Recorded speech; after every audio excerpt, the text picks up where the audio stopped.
And now for our main topic, the Gumshoe system. We're going to talk about TimeWatch, Swords of the Serpentine, Night's Black Agents, and much more. And we are doing this with Kevin Kulp, who has joined us. Thanks so much, Kevin. Thank you Welcome. so much for having me. So, Kevin, you are an all around amazing human being. Thank you. Always enjoy seeing the things you post online. It's healthy, fun stuff. Well, healthy-ish because you do sometimes do a lot of smoked meats. The and we just saw a crappy shark movie 142 last night, right? So that's also a very important part of my life. This is an important part of your life. But back on the health track, you're often talking about safety with people in industrial locations and sleep deprivation, which is fantastic. Yeah, my main job is doing fatigue and alertness consulting for companies that run night shifts 24 hours a day. And game design is I did game design full time for a while, and I think I'm happier doing it part time. The so anyways, yeah, so those are sort of the two parts professionally of my life. Awesome. Yeah, and we're here for the game design side, which you have worked a ton with Gumshoe. It's kind of amazing to look at your name and where it appears kind of on every product. But you have written scenarios and supporting products for a variety of Gumshoe games like Night's Black Agents. I think the first time I played was like a scenario you'd written. And then you're the lead designer for TimeWatch. Oh, and I should say I have, TimeWatch right here. And Right. then you've worked on Night's Black Agents. And over one of my shoulders is your latest Swords of the Serpentine, which you co-wrote. And so and then you've done a lot of other stuff. Owl Hoot Trail, journaling game Wait for Me. You worked on the Hillfolk RPG, on 13th Age, D&D. Am I leaving anything out? I think I actually got started back in 2001, right after third edition came out, where I wrote one of the first psionics-based adventures that came out, of Sound Mind for Fiery Dragon. Most notable, it got nominated for an Emmy, which was nice. Most notable for the fact that there were two really terrifying draft horses who turned out to be psionic monstrosities, and a lot of player characters got their faces bitten off by one of them. So that's sort of where I got started, and then it rolled downhill from there. I'm so sorry to hear that those draft horses weren't horses. But as a DM, I love those things. Um, and so yeah, we're gonna go through an overview of Gumshoe because it is sort of we've covered Fate in a previous episode and other games where there's sort of the generic version of it and then there are applications of it and so Gumshoe, which is now available, it has an SRD that's available out on the Creative Commons and OGL. I think it's both. You can get those rules and look through them. They're pretty brief. And then you have these games that hang off of it, like Time Watch or Swords of the Serpentine. So Gumshoe was created in 2007 by Robin Laws, which is right there. It's amazing. And the whole point of it, as I understand it, and Kevin, feel free to correct my understanding of the history and any of these aspects, but the concept was I want to be able to have investigative role playing games and adventures where you are driving the action, you're uncovering clues, you're empowered to do things. And it's less about the did you roll to find it? It's in fact, it's not at all about that. It's about what are you going to do with the information you have and how does that create drama? Is that kind of I think one of the things that first drove this were games where you would. I mean, I've been in Call of Cthulhu games before, where we need to find the old guy's diary, and everybody rolls a spot hidden, and Mhm. everybody fails, and we need that diary to go further. Um, I was once in a Time Master game back in the 90s, where the main hook of the game was we had to realize that there were little tiny dinosaurs eating table scraps down by our feet. And every single person failed their role to notice that this was weird. For 45 minutes, the GM kept finding excuses to get us to roll, right? So the Yeah. concept of Gumshoe is designed to sidestep that. But one of the things I find really interesting about it, and I know we'll talk more about this, is that it is a system that usually embraces competence. Hmm. Um, Yeah. like if you think about the TV show Leverage, which is about people who are very good at their job, doing their job really well. I think that a lot of Gumshoe games capture that level of being good at what you do, and so that's Yeah. something I do like about the system. Yeah, and it does it in a variety of fun places that we'll for sure get into because it's such a different concept than D&D, which is what, we're often talking about on the show, and we love comparing other systems to D&D and D and learning from it. And an interesting thing about D&D is, you sort of start with the idea that you're low level, and then you eventually reach these incredible heights, but yet you're always facing tougher foes. And even if you follow the school of thought that some people do, where like, you know, a DC of say a block should never change in D&D. If that's kind of how you feel about it, even then there are things that you can fail at, and often you can fail at picking a lock, even to the very high levels. And Gumshoe turns that around and says, no, from the very beginning on your first game that you're playing, you have this expertise. And so if your deal is lock picking, you probably are going to be able to succeed at this and in fact cause yourself to succeed. That's really cool So concept. I'm actually going to drill down on that for just a second, which is that I don't know, like lock, like you're not necessarily going to be able to pick that lock in a gumshoe game unless there's an important clue behind it, Yeah. right? Okay. Where the Fair. idea is if there's something which gives it's more fun to put the pieces together than it is to fail your role and not get the pieces. Hmm. Um, and in fact, we're seeing this in some cases applied to D&D. I'm just starting a new D&D campaign with a friend. And one of the things that they're doing is if there is a adventure linked clue, we don't have to roll our skills in order to find it, right? If I need to make my nature test in order to figure out like which direction I should go, I just get given that information. I'll still make nature tests or skill tests for other stuff, Yeah. but and Gumshoe works that way too, right? Right. You're making a lock picking roll if you're trying to do something for yourself, and if it's something that's really important for the adventure, you're probably going to succeed at that. Right. That's a great point. And what's neat about it is that it permeates a lot farther than you think. Like a lot I think when I first started working with Gumshoe and playing it, I was like, oh, sure, I'm not going to miss the clue. And so it's kind of the, if like you get an example, right? These tiny dinosaurs you need to spot. Well, you will spot them. But what it then also does is it very carefully says to the game master who's crafting the experience that, hey, because they're going to find this, the fun has to be there as to what you do with this information. And that's a real key to gumshoe games as well, and something that often isn't present in D&D because the fun is sort of in the role, right? I find that really fascinating. And when I've played, a lot of times when I play these games and systems that are sort of more like Gumshoe than they are D&D, I find that like Spycraft was this way too. You it's really about your choices around these elements, and it's really fun to engage with the whole table and kind of, all right, how do we want to approach this? What do we make of this? And that's kind of neat. Yeah, I remember Spycraft so clearly because boy, I loved that game when it came out. And Right. then I remember the moment where I was frustrated because I was trying to chase somebody down a pier, and Mm. my movement for the round ended, and they were 10 feet ahead of me. And on their turn, they jumped in a speedboat and raced away. Right, like I stopped dead. Yeah. At that time, I just wanted something a little more cinematic that would let me tackle the guy, Mm. um, and that's one of the things that this system gave to me. Kind of Mhm. a more less simulationist, more emulationist, kind of more cinematic approach. Right.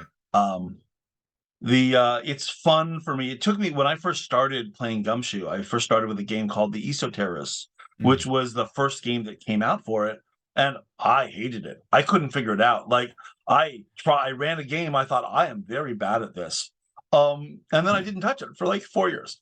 That's great. And then Wow. a science fiction game called Ashen Stars came out for Gumshoe, written by Robin D. Laws, and I tried that. And I'm like, oh my goodness, it's so good, and it really worked well. Ken Hite wrote the Super Spies versus Vampires game, Night's Black Agents. Mhm. I played that, and I really fell in love with it. And that was the game that made me want to run and write gumshoe games myself. And so TimeWatch and then Swords of the Serpentine, they all sort of rolled out of um, that experience of running those kinds of games. Absolutely. Yeah, and so it's worth mentioning there are a whole bunch of Gumshoe games. You can go to the Pelgrane Press site and see them. So there's Trail of Cthulhu, which Sean Merwin has talked about. My co-host on this show has said that his favorite version of Cthulhu is Trail of Cthulhu. He's like, that's an awesome engine with which to run a Call of Cthulhu game because you are or Cthulhu game because you are not just getting the horror genre, but these mechanics that really support the style of play you often want in a Cthulhu experience. We have Ashen Stars, as you mentioned, sci-fi, Time Watch, time travel, Night's Black Agents, which give you modern espionage and vampires. And what I love about it is you can literally use it just for modern espionage if you want. Yeah, absolutely. And then it's got all this awesome thing. And my favorite thing to do with it is start with modern espionage and then introduce the supernatural, and it becomes like your favorite TV show, but in a campaign. When I first heard about it, I thought, well, that's a really stupid concept that I'll never use. I don't need vampires, but I want a super spy game. And then I read it, I'm like, oh my god, it's brilliant. Yeah, It's this so is what I cool. want. So Yeah. I'm with you. Yeah. It's fantastic. I could talk about you and I could probably go into any of these little aspects forever. But one of the things that's really nice about a lot of these campaigns is that they themselves are broad. So like Night's Black Agents allows you to run many different types of espionage campaigns. So it can be this kind of hard, grueling, what's going on in your organization. You're even worried about your own place within your organization, your CIA type group. You can run it as sort of high cinematic, and there are all these different elements that you can. I forget the names of all of them, but when you're operating it, you're just reading the rules, and it'll say like, well, if you're running this type of game, here's what you do, and to do that, here's how the rule changes, and I love that.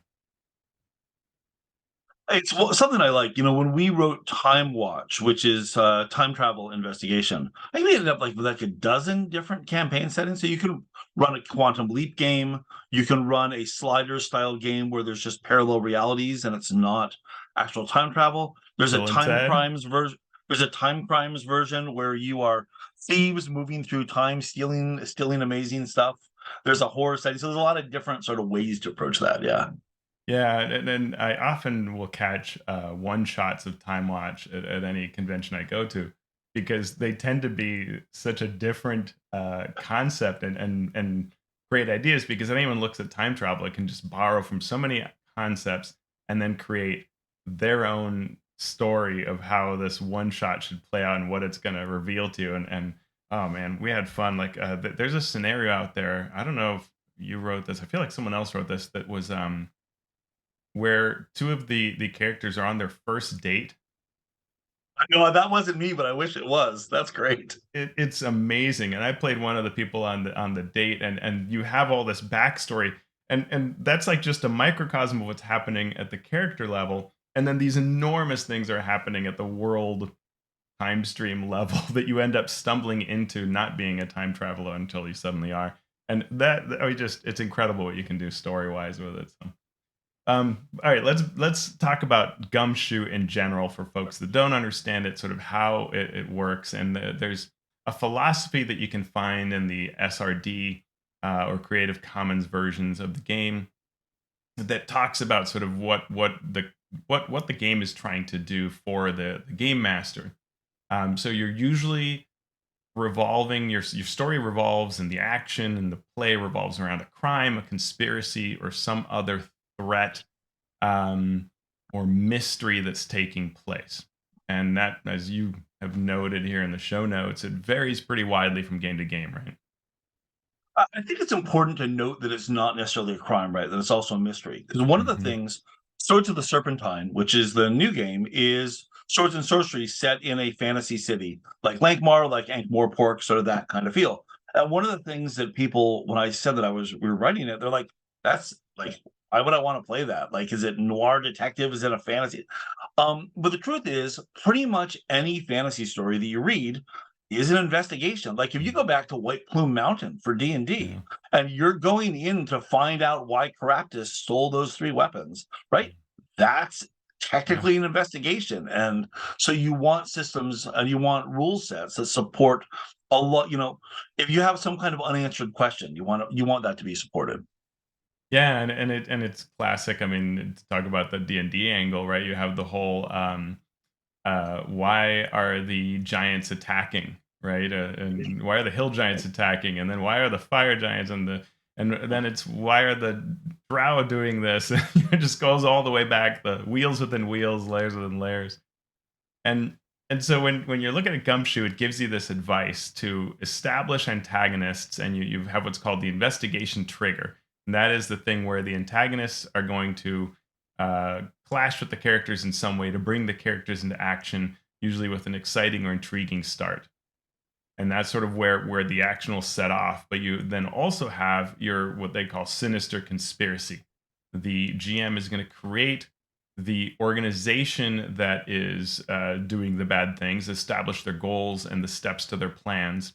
And the investigation trigger plays an important part in these plans. And that's why when you come in, you realize, whoa, something important's happening. I must figure out what's going on. And the characters will be propelled to follow clues, make choices to understand the antagonist schemes, and unravel that mystery. Thoughts It's so far? yeah, I think that's a great description. And there's like that sort of manifests itself in different ways. One of the TimeWatch adventures I wrote was like the initial trigger is the Bay of Pigs results in nuclear war and millions of people die. And it's because President Nixon messed up negotiations with Khrushchev. And you're like, Nixon? Should it be Kennedy? But Kennedy's a barber in South Boston, right? So you trace that back. Um, Yeah. there's a Swords of the Serpentine adventure that I wrote recently where the bad guy was a sorceress who was stealing the souls out of street children and painting them into paintings, and then channeling the spirits of dead assassins into those soulless children so that she could have a sort of a team of undetectable assassins. Oh wow. And that initial hook um, was the people getting killed by children and the children just being soulless hulks afterwards. And then they sort of traced that back through the art. So yeah, there's a lot of different ways that initial hook and then the conspiracy manifests itself. If I recall correctly, there's a Time Watch adventure that I ran at a convention that I forget how it exactly starts. It has a lot of fantastic twists and turns, but I think it's something like Comic Sans becomes like the only font in the world. Yep, yep, exactly. It's the bad guys is a hyper intelligent AI who's trying to um make learning easier so that it can invent itself before time travel is invented, thus locking the time agents out of the thing. Yes, so they go back in time and make Gothic blackletter used in Bibles and much more easy to read and learn. It's Yeah. hilarious. So I love those kinds of elements because when I've run that scenario, for example, and I've run it a couple times at conventions, these kinds of hooks just everybody wants to solve it, and this is something you can apply to your D&D games to really think about that mystery and the protagonist and the antagonist and how that's going to intersect. And so it's a really nice system. And so what it proposes to you to do is, okay, you're thinking about who is behind the action, who are the antagonists, what are they doing, and what their motivations are. And if you're playing a game like Knights Black Agents, it can go into some great detail about the conspiracy network you set up, right? Sort of what they call a con pyramid, the conspiracy pyramid. Yep. And so you're going to start at the bottom and move some way to the top, though you can have a lot of different direction as to how you progress and reach the top. But ultimately, you're going to get to that ending of something that will stop their plans. It doesn't have to be the moment of the ritual that's kind of obvious to D&D. The priest will conduct the ritual at a certain day. It can be that, but it can also be a number of things that the players could do to realize what the plans are. They've unraveled the clues. They're going to stop it. And so you're usually the advice here is to work backwards from what the antagonists are doing to create a trail of clues that are going to lead from the investigation trigger at the start to the heart of the plot and to the antagonists, such they have a chance to destroy it. And I think that's a neat way of approaching campaign and adventure design. I agree. But I agree with the with the knowledge that I don't always use that. Ken Sure. Haidt describes the sea of clues as well, instead Mm-hmm. of a trail of clues, where Mm-hmm. there's all this sort of information out there, and which direction you navigate decides on what part of that you're picking up. And I think that has some really interesting overlap with D&D. And there, are Um, you kind of saying like we can just improvise where we go and not worry about the structure I think of the it is trail? more like, hey, I know what the revelation is that I want my player characters to take out of this scene, right? Mm, They and so I don't a trail of clues would say, hey, I know exactly which clues lead to this revelation. mhm. A sea of clue is more like I know what the revelation is. As the players are asking about and learning and trying different things, I can give them that information that is appropriate to the thing that they're trying. So, for Yeah. instance, in D&D, if you're using a divination spell, if Mm, I'm using a divination spell and you're GMing, you might give me the information which leads me to a new place. Doesn't necessarily reveal the conspiracy, but it gives me right. someone to talk to. It gives me a place to go to, right? That pushes that adventure Yeah. forward. And had And you I really like not, that approach. and I think what's fun is that if you don't use the divination spell, you might end up somewhere else, right? Which is Exactly. that's Right. But a you know fun what? thing. But if I'm using my nature ability or investigate, or perception or what have you, I'm going to find things which point me towards other clues or which point me in a direction. Yeah. Um, and it means that, I always describe investigative adventures and good adventure design as a brontosaurus, where it's thin at one end, much much bigger in the middle, and then thin again at the far end. Right? Yeah. You start the adventure with like a really specific hook. There's a lot of different ways which it can go in the middle of the adventure, and then those scenes channel you back towards a really good climax. I think Gumshoe is well suited for that sort of game design. I love that image of the Brontosaurus. I think Yeah. now everybody has to adopt that. That's great. Yeah.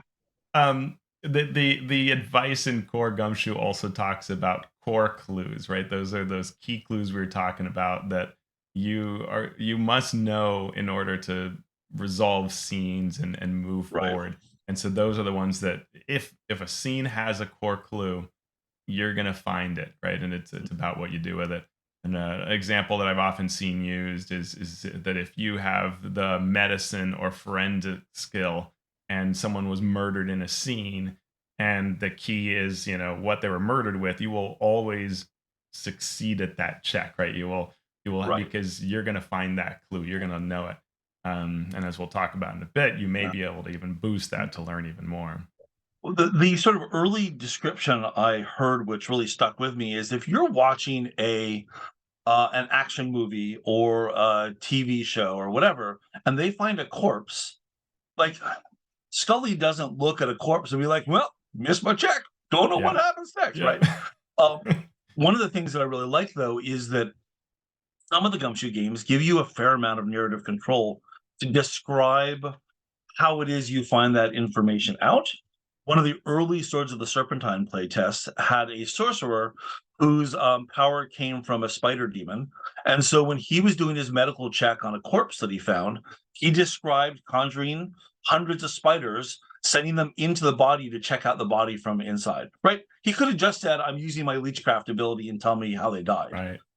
But you get that really flavorful ability, and you're going to get the information. So that flavor doesn't affect whether you're, raise or lower your check in that process. That's a really great Yeah. point because that's one of the disappointing things in D&D is you will say like, "Okay, I'm going to sweet talk this guard to get past them." And you say these perfect words, you've got this great plan, and then you roll that d20 and you get something like a 3 to a 1 or something. And the DM, is trying to think of like how not to cause it to be a fail when we all know that it was a failure, but why? And now everybody, a good DM can improvise the why, I guess, or a setback or something like that. But what's nice about things like charm and those kinds of abilities in this system is that they are part of that auto success when they're used in this kind of way, which is really cool. The other thing that's interesting is that, and we'll talk more about the mechanics, but games like Swords has a sway ability that you use to attack people's morale. So you're not just attacking their health or hit points, you're attacking the morale. And the best combats leave with the bad guy unhurt, but sobbing uncontrollably on their knees, regretting their life choices, right? Um, and so the interesting thing about that really attracted me originally to Gumshoe is that I have control over how many points I spend to make that roll successful or not. And so, assuming that I've that I really want something to work, right? If I want to spend enough points to make sure that's going to work this time, I can make that impassioned speech and know that it's going to be successful in some way. That's really And cool. if I don't care, I want to just leave it to luck, I can just roll the die. And I like Gumshoe often has these elements that are sort of super simple on the surface, but then you can use them in really neat ways. And like there are the hazards, which are rules that cover anything from an alien fungal infection to electric shock to fire, and you get all these examples. And various games have sort of versions of these that you can use. A lot of flexibility there. Or the opponents, so monsters, threats like that.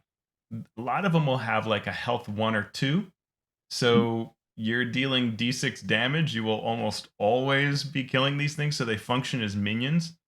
And the simplicity of the system that we're going to talk about means that it's often very easy to DM to just know what you're doing. You're rolling a d6 to attack, you're rolling d6 on damage, and you're modifying it based on their skill pool or their weapon damage modifier. It's all very simple. And then sometimes they have an attack pattern, which is their strategy of what they tend to do. So they might spend pool points early, or they may hold on to them. And then you have these special monsters, right? You can have like cool undead, like vampires and Night's Black Agents, that are, like you pointed out here, a lot like a D&D monster, right? I think usually on how narratively important the bad guys are is how tough they are. And you Mm-hmm. know what I always go back to?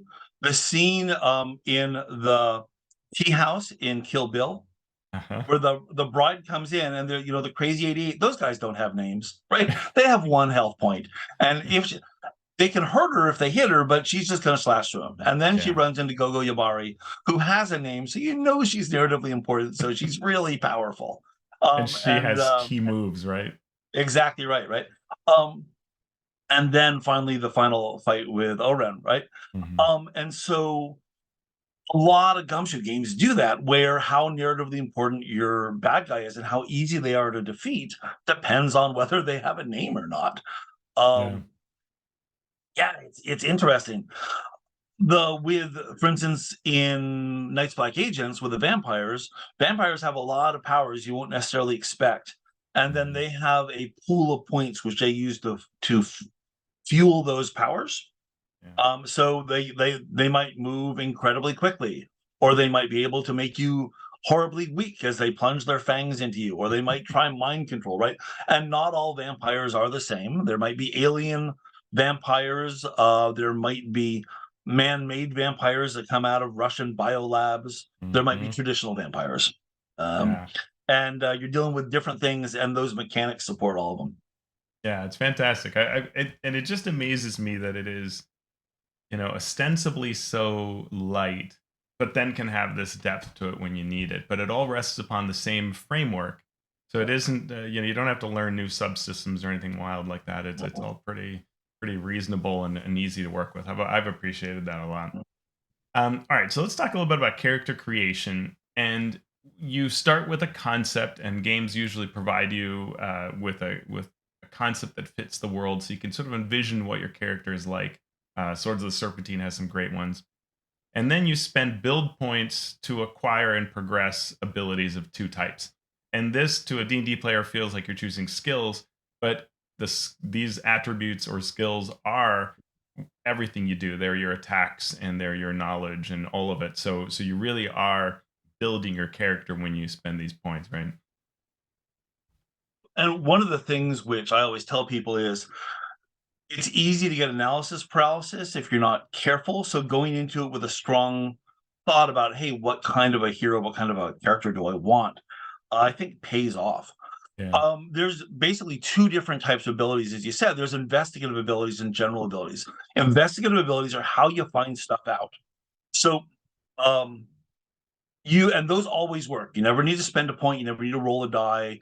If James Bond is at a party that's being thrown by the evil bad guy, and he flirts with, using flirting, he flirts with the evil bad guy's girlfriend, she's going to give him information that's going to help him later in the movie. Yeah, it never But you fails, can, right? yeah, but you can also spend those Hmm. points. So, and spending those points doesn't make him better at being charming. but it's basically a little bit of spotlight time where he gets to do something cool linked to that ability. So if he, for instance, is flirting with her and spends 1 point of flirting, um, she'll probably go to bed with him and give him information. He spends 2 points of flirting. She'll fall in love with him, betray her boss at some point and get killed. And if he spends 3 points of flirting, she falls in love with him, betrays her boss at the best possible time, and lives to the end of the movie. And I think that's actually a really important point Yeah. because spending those points gives the player a little bit of narrative control over the world, a little bit of spotlight time. In TimeWatch, Yeah. there's an architecture ability.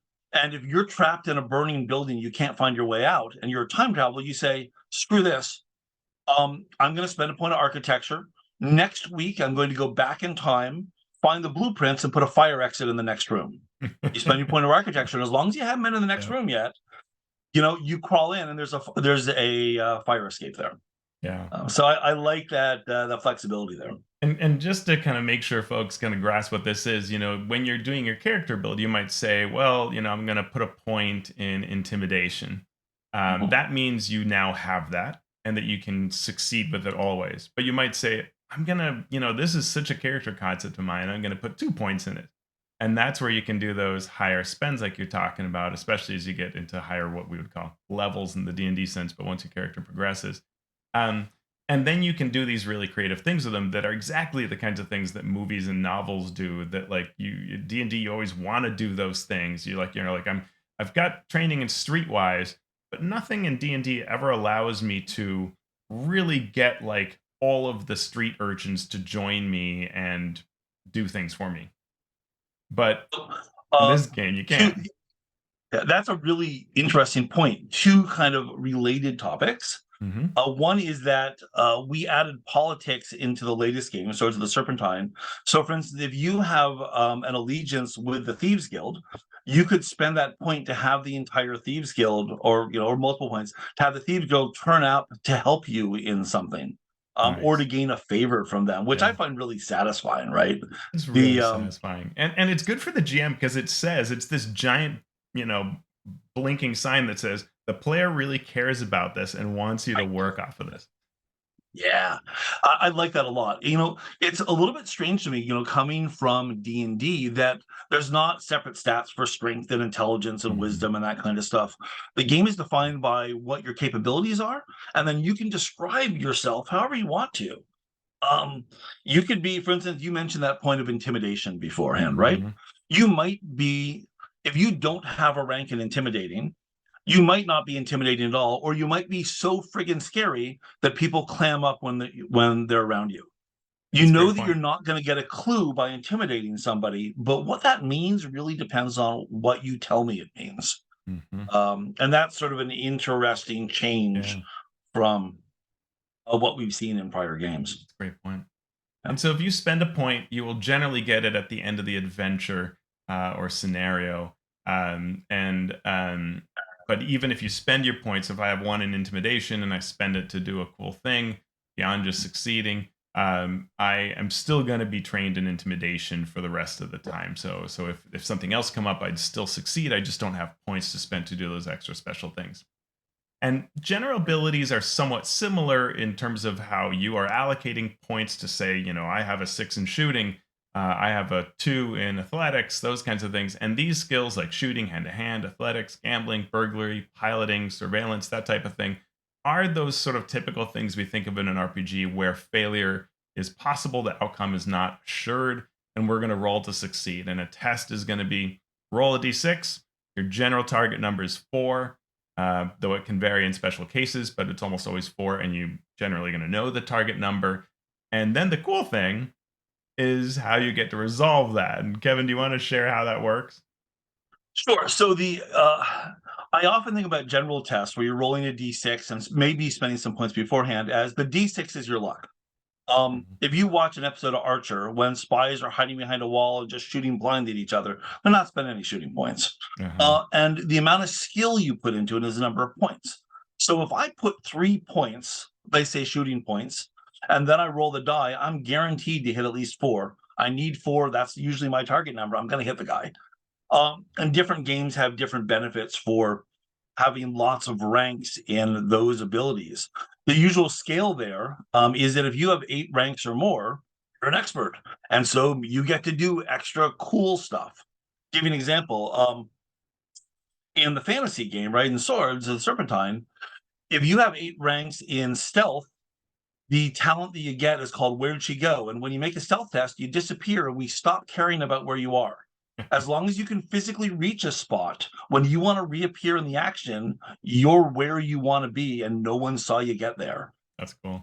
Evil priest sacrificing someone, you rise up behind them. How'd you get there? We don't know. We don't care, right? Because you're that good.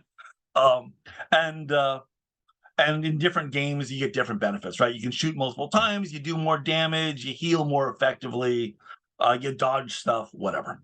And I love those because they're those pieces that really, if you think of like a Mission Impossible where everybody has their role, right? Like, yeah, they all take some points in shooting, but some people on the team really hit that 8 on computers. Some people really hit the 8 on piloting. Some hit the 8 on shooting, right? Infiltration, those kinds of things. And that makes it lets you distinguish yourself and feel special because you chose to really go deep in that area. Right, exactly right. And I like that. I think that it's important to have characters that feel different and that have different niches. And it's amazing to me that all this is accomplished with a D6. I think that was the first thing I noticed when I played a demo at Gen Con one year.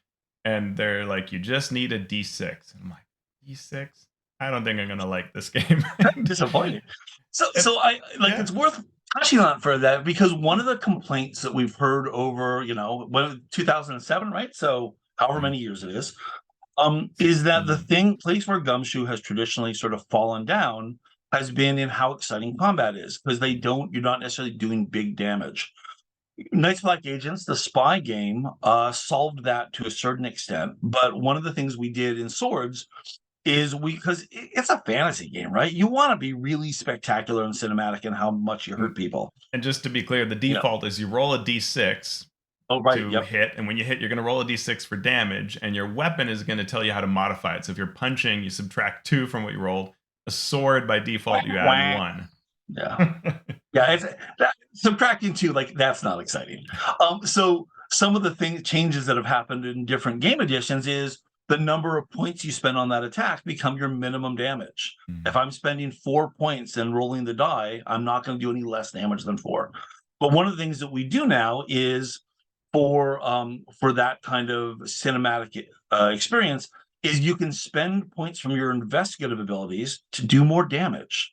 Let's say you were playing a noble swordsman and you stab a guy, like you're a musketeer or something, and you say, hey, Kevin, can I spend 2 points of nobility in order to do 2 extra dice of damage? And I kind of look at you dubiously. And you say, we got to justify, right?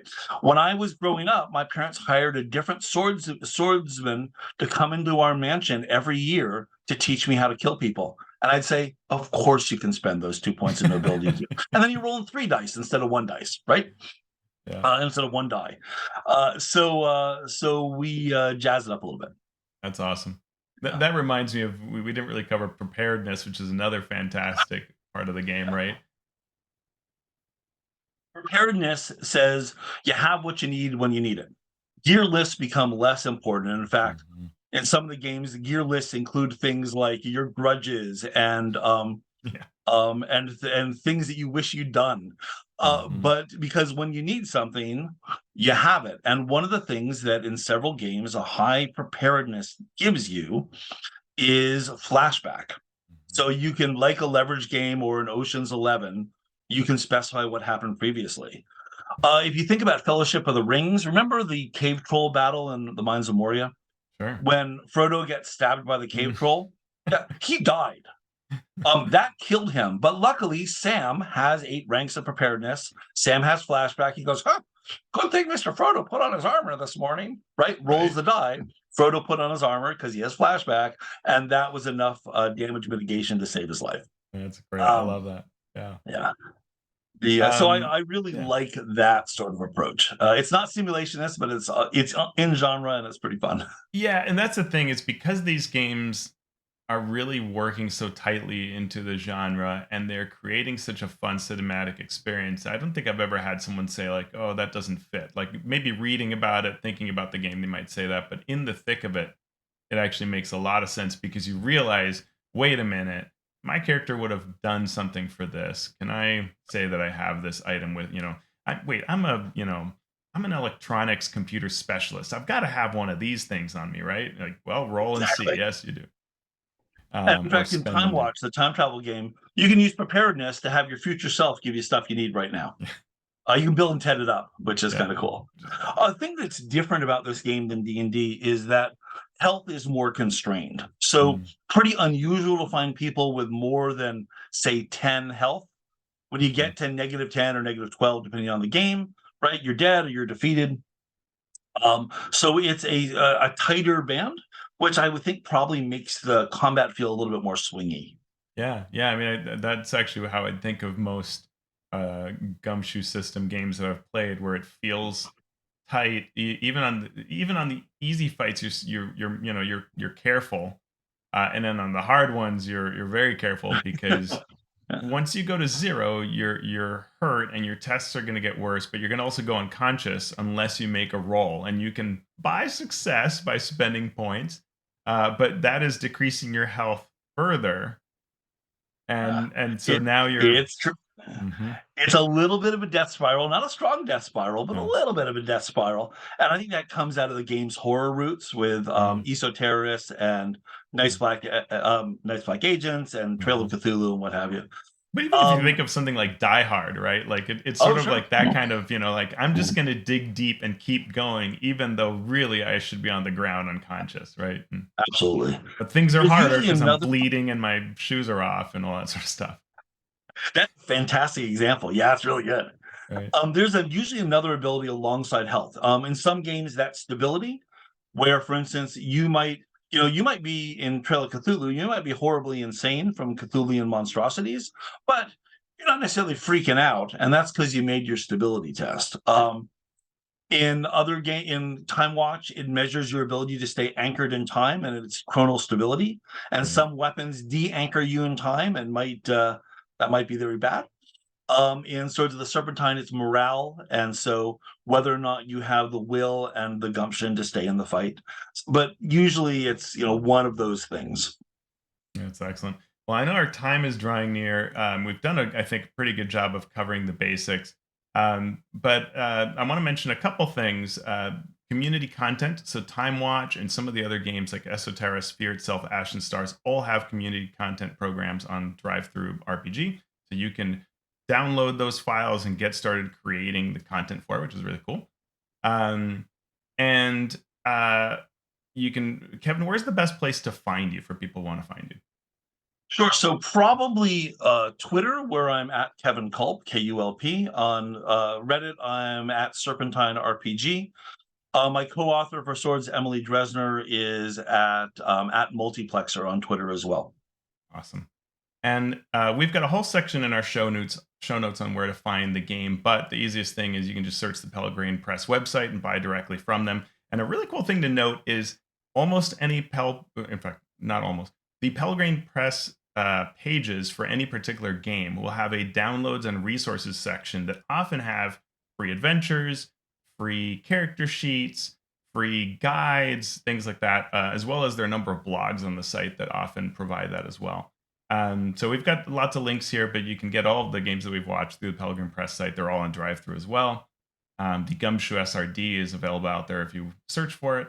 Um, the rest of the time, Kevin, anything else you want to add about Swords of the Serpentine, which you recently released, or any of the other GUMSHOE versions?